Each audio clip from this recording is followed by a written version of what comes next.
müştərilərə dəyər yaratan fəaliyyətlər toplusudur. Məsələn, bunu deyə biliyoruz. Pazarlama ilə ilgili müştərilərə dəyər yaratan fəaliyyətlər toplusudur. Şu açıdan müştərilərə şirkət olaraq provider, yəni bizim şirkətimiz, tədarikçisi müştərilərə bir dəyər sunuyor. Ürün, hizmət və digərlər şəklində və sair şəklində işletmələrə bir dəyər sunuyor.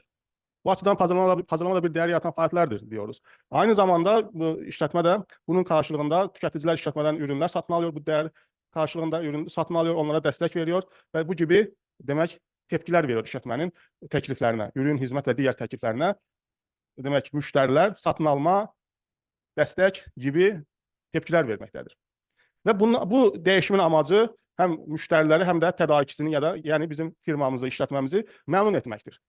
Dolayısıyla değişimler gerçekleştirilir. İşletmeler ürün, hizmet gibi teklifler sunuyorlar. Bunun karşılığında müşteriler o ürün ve hizmeti satın alıyorlar, işletmeler destek veriyorlar ve bu değişim hem müşteriyi memnun etmelidir hem de üreticiyi veya firmayı, satıcıyı memnun etmelidir, tedarikçiyi memnun etmelidir. Peki tedarikçinin memnun olması için ne olması lazım? Tedarikçinin memnuniyet dedikdə bu memnuniyeti oluşturanlar nelerdir? Tedarikçi ne beklemektedir ya da biliyorsunuz memnuniyet beklentinin karşılanmasıyla oluşan bir hususlu bir kavramdır.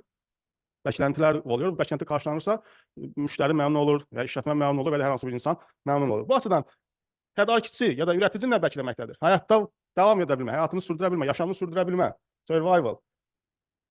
Finansal bir getiri beklemektedir. Sosial getiri beklemektedir. Toplumsal bir getiri beklemektedir. Ruhani, yani mesela ruhani ne olabilir? İşletmemiz var bizim.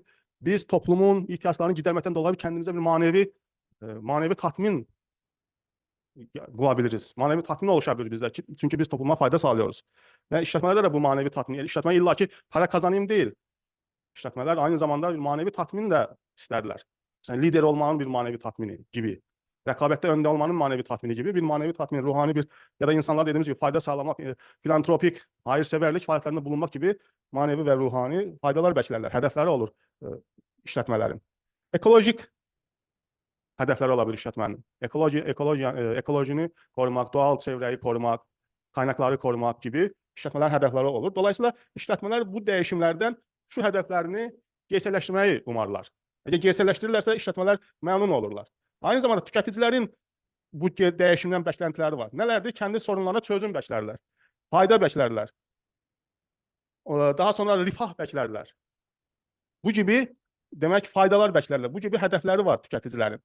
Ve bu hedefler de gerçekleştirildiğinde o zaman tüketiciler memnun kalırlar. Yani bu değişim tüketiciler için memnuniyet verici bir değişim haline dönüşür. Dolayısıyla pazarlama da işte bu faaliyetler, bu dediklerimizi gerçekleştirecek faaliyetler bütünüdür. Strateji pazarlama da işte bunları sağlama yönelik faaliyetler bütünüdür. Hem